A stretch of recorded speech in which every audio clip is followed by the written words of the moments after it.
Turkey is one of those countries where 7 days can either feel like the trip of a lifetime or like you spent an entire week dragging your luggage through airports, sitting in traffic, and trying to see way too much, because Turkey is massive.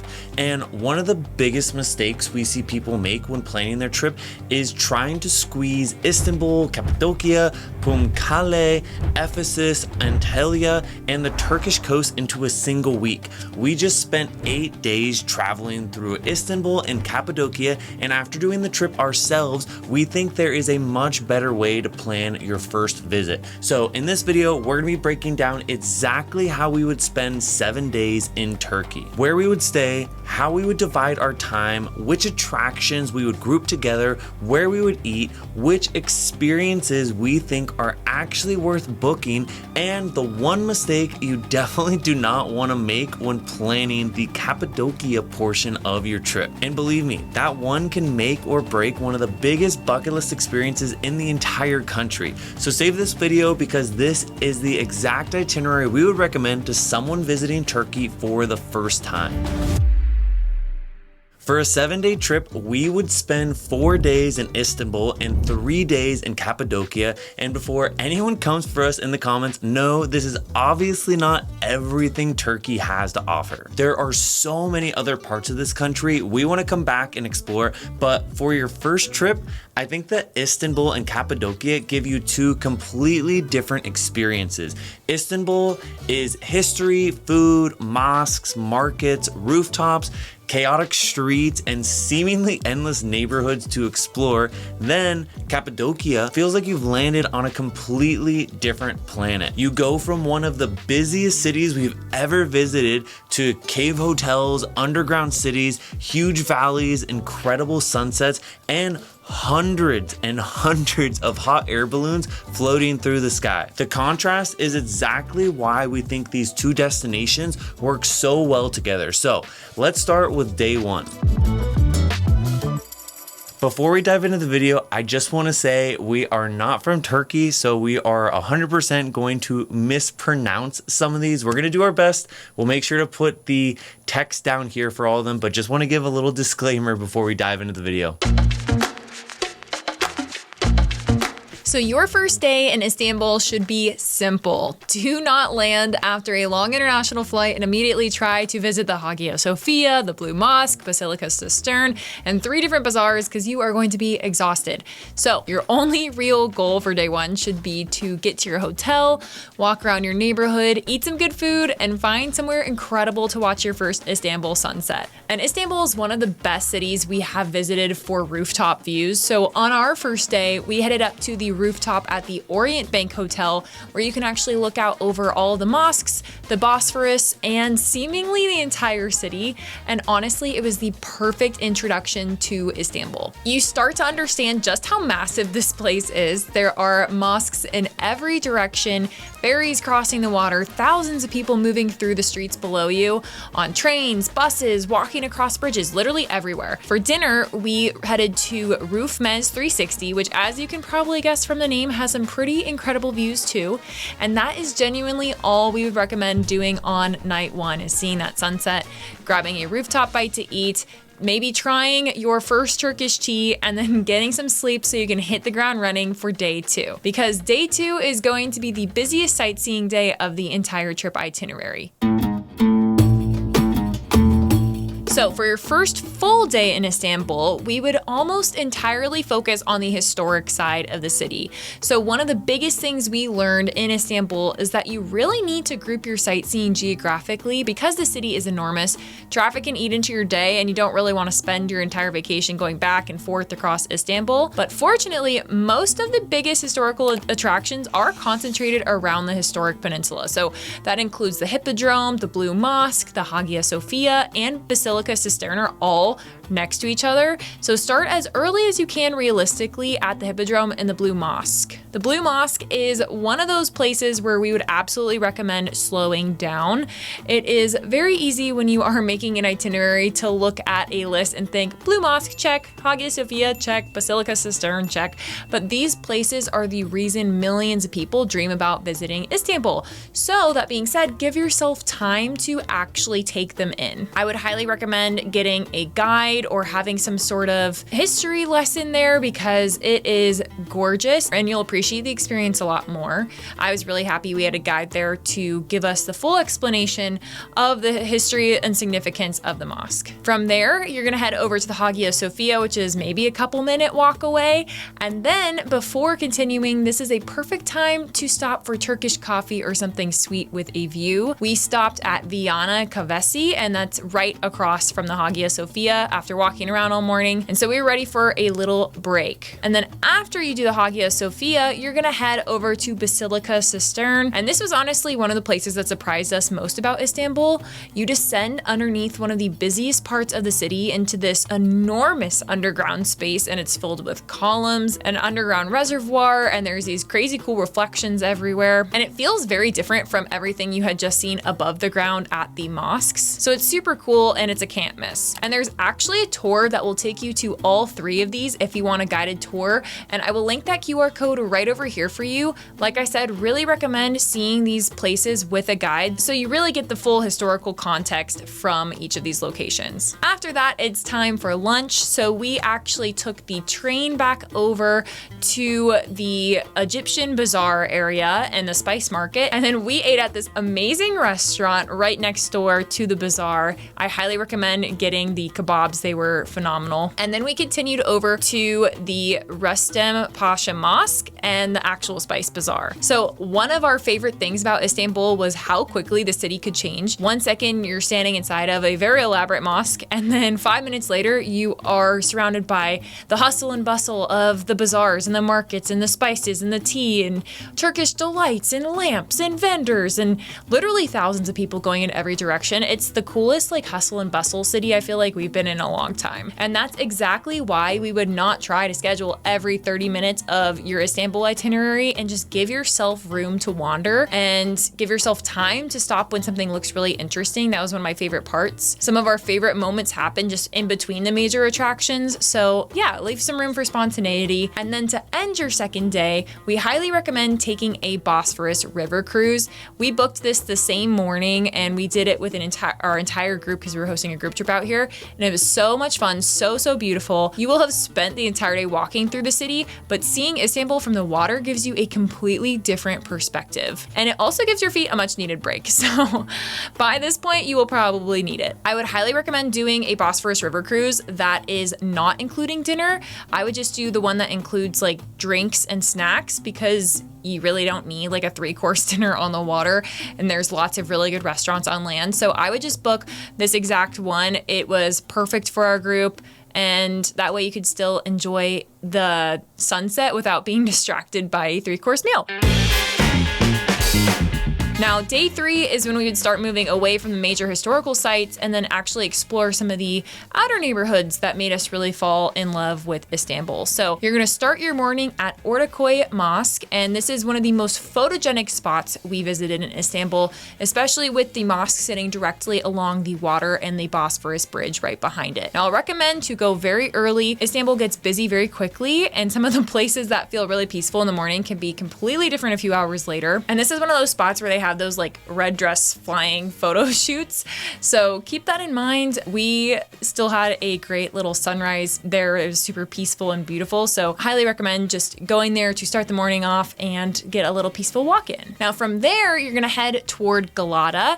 Obviously, you have the Galata Tower, which is one of Istanbul's most recognizable landmarks. And we enjoyed walking around there and the entire neighborhood around it. This is an area where I'd put Google Maps away and just get lost around the streets. There's lots lots of cafes, little streets, shops, restaurants, antique shops, local artist stores, and lots of views opening up in unexpected places. So super, super cool little neighborhood. After Galata, we would make your way over toward the Balat neighborhood. And this is probably one of the most Instagram famous neighborhoods in Istanbul because you have probably seen the colorful houses, staircases, and maybe these streets covered with umbrellas that are very Instagrammable. And yes, those are all fun to see, but they are definitely tourist traps, but they're still cool and I would still check them out. But spend some time actually walking around the neighborhood too. Don't just show up in front of the colorful houses and streets and leave. There's lots of cool local artisans, coffee shops, ice cream stores, etc. over here. Next, one thing we would add to your Istanbul itinerary that we do not see enough people talking about is some kind of hands-on cultural or food experience. And for us on this day, that was a Turkish cooking class. Experiences like this are such a good way to break up your day, especially after several days of walking through lots of attractions and going and taking pictures.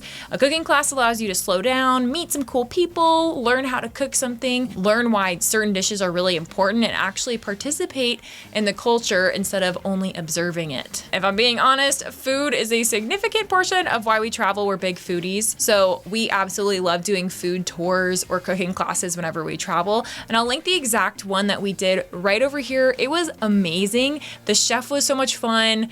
The food was incredible, and you learn a lot about Turkish cuisine.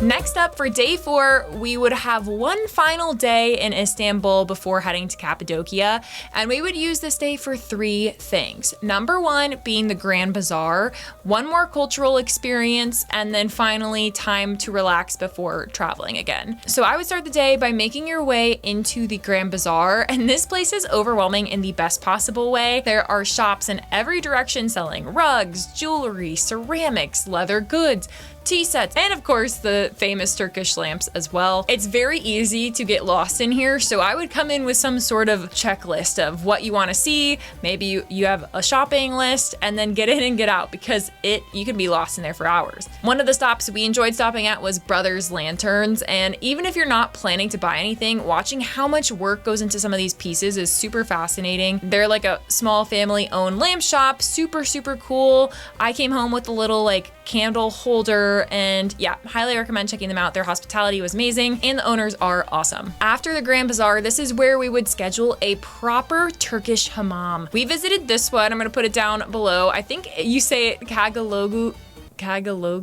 Oh God, no, I'm just gonna give up. Okay, we visited this one. It is the most traditional Turkish bath that you can get. It was around in 1741. And I'm not sure there was any way for someone to fully prepare me for what my first Turkish bath experience was going to be like. It's like a mix of a sauna mixed with a bath session, mixed with a massage. It's an experience, and you absolutely have to do this one because it's the most historic, traditional one that you can do in Istanbul. And I will put the exact one right over here. It was incredible. You just got like led around by these cute, at least for me, these cute old ladies, and they scrub you clean, nice and dry. I've never felt so clean in my entire life. I felt like a newborn baby. And so that is one of the most iconic things you can do in Istanbul, and I highly recommend it, even though you might feel like you're getting pressure washed. But no, I genuinely loved the experience, and personally, I think putting this toward the end of your Istanbul portion is better than doing it immediately after you arrive, or you can do it right after you land and kind of get all the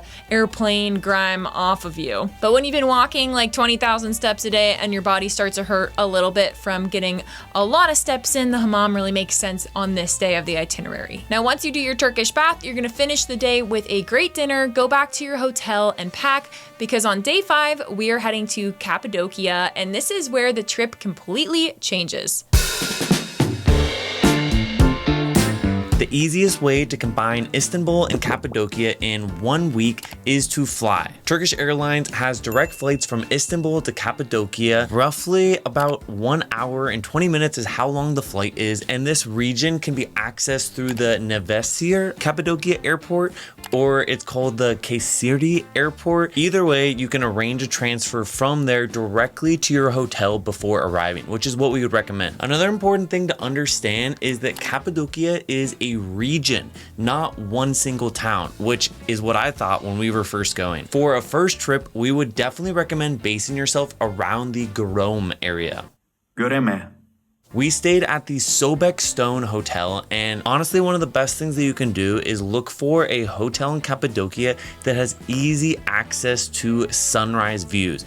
Ours had a pool that we could see, or we could go to the rooftop to also watch the balloons. Good morning from our hotel. We're staying at the Sobek Stone Hotel, and these balloons get so close. We literally had one fly right over us on the rooftop as well. Because you are going to want to be waking up very early in this area. More on that in just a second. For day 5, do not schedule a giant tour immediately after arriving from Istanbul.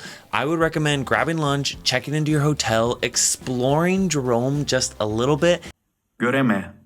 And giving yourself kind of a slower afternoon. We ate at Fat Boy, wandered around town, did a wine tasting at Kokabag, we had dinner at La Terraza, and then we just finished the day with a sunset at Sunset Point. And honestly, that was the best part of the day. The moment that we saw Cappadocia from above at sunset, we really understood, I guess, the hype of this area. The landscapes here do not look real. It honestly feels like you're on a different planet. There are valleys in every direction. There's cave dwellings in the area carved directly into the rock. There's formations everywhere. Unlike anywhere else that we've really visited, the only other place that we could compare it to was Badlands National Park in South Dakota. But before you go to sleep on night 5, you need to have already done something extremely important. Your hot air balloon ride should be booked for your first morning in Cappadocia, not your last. Balloon flights depend on suitable weather conditions, and Turkey's official tourism guide specifically recommends booking your first morning, so that way you have another opportunity to reschedule if flights get canceled for some reason. This is the biggest planning mistake that we would avoid when visiting. So, day 6 started extremely early, and yes, you will probably question everything when you were setting your alarm for 4 a.m.